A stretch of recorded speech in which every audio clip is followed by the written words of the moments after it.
श्री सीताराम शिखावस्थी के चैनल में आप सभी का स्वागत है। मैं हूँ शिखावस्थी। रोज की पूजा में ना करें ये गलतियाँ। जो हम लोग रोज पूजा करते हैं, प्रतिदिन जो हमारी पूजा का नियम होता है, उनमें कुछ विशेष बातें हैं जिन्हें ध्यान रखना चाहिए और उन गलतियों से बचना चाहिए। आज का मेरे वीडियो का विषय यही है कि दैनिक पूजा पद्धति क्या है, दैनिक पूजा के नियम क्या हैं। दैनिक पूजा के नियम का अर्थ यह नहीं है कि आपको घंटों बैठ के पूजा करनी है नियम के अनुसार। नियम का मतलब यह है कि हमें किस विधि से पूजा करनी चाहिए। अगर हम विधि के अनुसार पूजा करते हैं तो उसका ज़्यादा अच्छा परिणाम प्राप्त होता है। और यदि आप ऐसे ही पूजा कर देते हैं, कोई नियम नहीं है, तो उसका भी ये नहीं है कि आपको उसका दुष्परिणाम प्राप्त होगा। ऐसा बिल्कुल भी नहीं है। भगवान तो एक छोटी सी प्रार्थना से भी प्रसन्न हो जाते हैं। तो अगर आप पूजा करते हैं तो भगवान ज़रूर प्रसन्न होंगे। लेकिन यदि आप पूजा ही कर रहे हैं, अपना पूरा समय भगवान को दे रहे हैं, तो उसको अगर विधि के अनुसार, नियम के अनुसार करेंगे तो और अच्छा परिणाम प्राप्त होगा। नियम से कोई भी कार्य किया जाता है तो उसका ज़्यादा अच्छा परिणाम प्राप्त होता है। अपनी रसोई से ही ले लीजिए। अब हम लोग जैसे सब्जी बनाते हैं रसोई में, तो सब्जी आप एक बर्तन ले लीजिए, उसमें सब्जी डाल दीजिए, मसाले डाल दीजिए और पका दीजिए। तो ऐसा नहीं है कि वो सब्जी पकेगी नहीं, सब्जी पकेगी भी और बन भी जाएगी। और वही सब्जी आप नियम से यदि बनाते हैं, पहले उस बर्तन को रखते हैं, तेल डालते हैं, गरम हो जाता है, फिर आप उसमें हींग जीरा डालेंगे, फिर आप उसमें मसाले डालेंगे, सब्जी डालेंगे और अच्छे से चला के और उसके बाद बनाएंगे, पकाएंगे उस सब्जी को, तो उन दोनों सब्जियों में फ़र्क होगा, देखने में भी और स्वाद में भी। तो उसी तरह से पूजा भी है। रोज़ की पूजा यदि हम ऐसे ही यूं ही कर लिए, जो समझ में आया कर लिया, तो ऐसा नहीं है कि उसका दुष्परिणाम प्राप्त होगा, उसका भी परिणाम प्राप्त होगा। यदि आप नियम से वही पूजा करते हैं तो ज़्यादा अच्छा परिणाम प्राप्त होता है। कभी कभी होता है कि पूजा तो हम बहुत करते हैं, लेकिन फिर भी मन अशांत रहता है, अशांति रहती है मन में, मानसिक तनाव बना रहता है, या फिर कोई छोटे मोटे कार्य होते हैं वो होते नहीं, बनते नहीं हैं, तब भी अजीब सी मन में उलझन होती है। तो वह यही कारण होते हैं कि यदि हम पूजा कर रहे हैं तो वह सही विधि से पूजा अगर नहीं हो पा रही है तो उसका हमें पूर्ण फल प्राप्त नहीं होता है। तो इसीलिए आज के मेरे वीडियो का विषय यही है कि रोज़ की पूजा में कुछ विशेष बातें हैं जिन्हें ध्यान से करना चाहिए और उन गलतियों को दोहराना नहीं चाहिए। तो फटाफट से हम आपको वह कुछ नियम बता रहे हैं जो आपको दैनिक पूजा में ध्यान रखने हैं। तो सर्वप्रथम सबसे पहला नियम तो यही है कि रोज़ की पूजा में स्नान करने के बाद साफ स्वच्छ धुले हुए कपड़े पहनने चाहिए। पहना हुआ कपड़ा पूजा करने में नहीं पहनना चाहिए, भले ही आपने उसे थोड़ी देर के लिए, आधे घंटे के लिए ही पहना हो और उसके बाद आपने उसे रख दिया हो, तब भी आपको वह कपड़ा यूज़ नहीं करना है। धुला हुआ साफ स्वच्छ कपड़ा ही पहनना चाहिए। उसके बाद जब आप पूजा में बैठते हैं तो सबसे पहले आसन अपना आप लगाते हैं। तो जब आप अपना आसन लगाएंगे तो आसन जो होता है हमेशा एक ही यूज़ करना चाहिए, रोज़ रोज़ आसन नहीं बदलने चाहिए। आप अपना एक आसन बना लीजिए, उसी को आप उसी पर बैठ के आप रोज़ पूजा कीजिए। ना तो अपना आसन किसी को देना चाहिए और ना किसी के दूसरे के आसन पे बैठ के पूजा करनी चाहिए। आसन हमेशा अपना पर्सनल होना चाहिए। आसन को कभी भी पैर से नहीं खिसकाना चाहिए। शास्त्रों में पैर से आसन खिसकाना वर्जित बताया गया है और उससे दुष्परिणाम भी उसके प्राप्त होते हैं, पाप भी पड़ता है। तो इसलिए आप इस बात का हमेशा ध्यान रखें।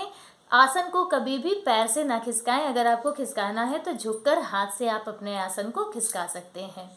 पूजा समाप्त होने के बाद आप अपने आसन के नीचे 3 बार जल को छिड़कें, धरती माता को प्रणाम करें। उसके बाद आसन को उठाकर अच्छे से तह करके ही रखना चाहिए, यूं ही उसे नहीं डाल देना चाहिए।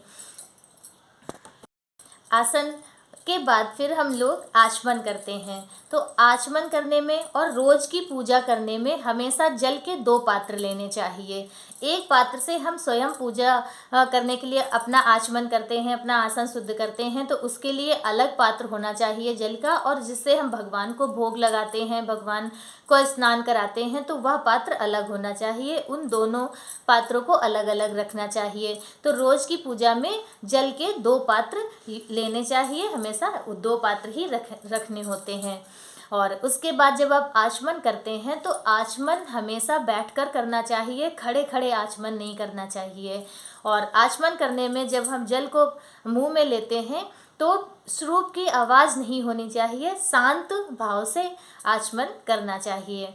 आचमन करने के बाद फिर हम सूर्य भगवान को जल देते हैं।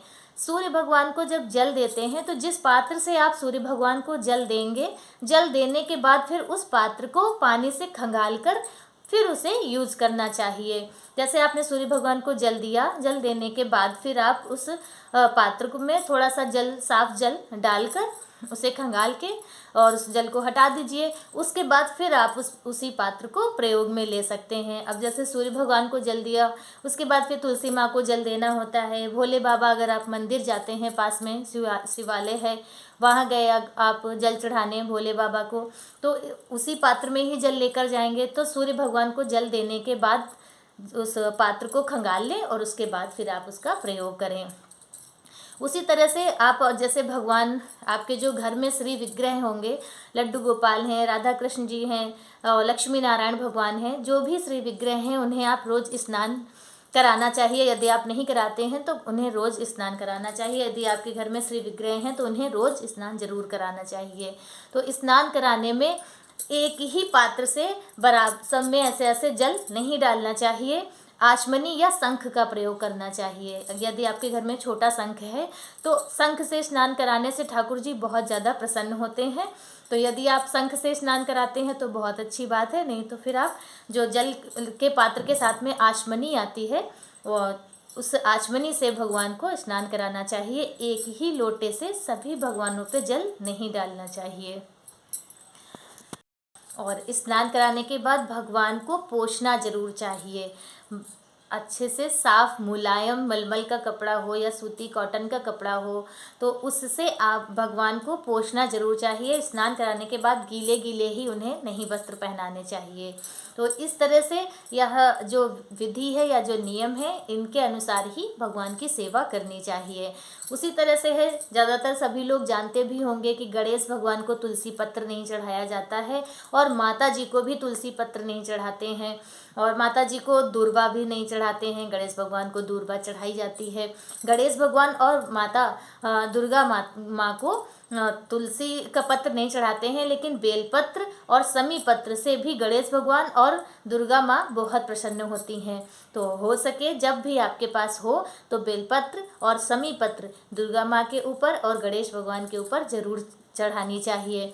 श्री शालिग्राम भगवान हैं या कृष्ण जी हैं, लड्डू गोपाल हैं, तो उन पे तुलसी पत्र जरूर चढ़ाना चाहिए। बगैर तुलसी पत्र रखे ठाकुर जी को भोग भी नहीं लगाना चाहिए, नहीं तो वह भोग भगवान स्वीकार नहीं करते हैं। तो इस तरह से अब जैसे आरती करनी होती है तो जो आरती आप जलाएंगे, रोज़ की पूजा में भी हमेशा 2 दीपक जलाने चाहिए। एक दीपक आपकी पूजा का साक्षी होता है और एक दीपक से आप आरती करते हैं। तो जब आप अपनी पूजा प्रारंभ करें तब एक दीपक जला लें। और ऐसा नहीं है कि आप पूरी जब तक आप पूजा कर रहे हैं तब तक वो दिया जलता रहे, थोड़ी देर भी जलेगा, उसके बाद आप उसका आचमन कर दीजिए। तो फिर अगर वो दिया शांत भी हो जाता है तो कोई बात नहीं, फिर आपको जब आरती करनी हो तब आप आरती के लिए दूसरा दिया जला लें। दिया जब भी जलाएं पहले उसे नीचे आसन देना चाहिए। बगैर आसन दिए अगर आसन देने से पहले दिया को नहीं जलाना चाहिए। किसी प्लेट पर रख लें या फर्श पे ही आप रखे हैं तो पहले थोड़े से अक्षत डाल दें तब दिया को रखें, या फिर आप फूल की पंखुड़ियाँ ले लें वह डाल दें, उसके बाद फिर दिया को रखें। ऐसे ही फर्श पे हो या सिंहासन पे हो, दिया को ऐसे ही ज़मीन पे नहीं रखना चाहिए, हमेशा दिए को आसन में ही रखना चाहिए। तो इस तरह से बहुत सी बातें हैं छोटी छोटी जो रोज़ की पूजा में ध्यान रखना चाहिए और उन नियमों के अनुसार पूजा करनी चाहिए जिससे पूजा का पूर्ण फल प्राप्त हो। तो आज के वीडियो में मेरा बस इतना ही। दूसरे वीडियो में और दैनिक पूजा से संबंधित जो नियम हैं वह हम लेकर आएंगे, उसकी जानकारी, क्योंकि एक ही वीडियो में अगर हम सारी बातें बताएंगे तो वीडियो बहुत बड़ा हो जाता है और फिर मिनट्स देखकर ही लोग उसे देखते नहीं हैं। तो इसलिए अब दूसरे वीडियो में दूसरी जानकारी के साथ में मिलेंगे। तब तक के लिए श्री सीताराम।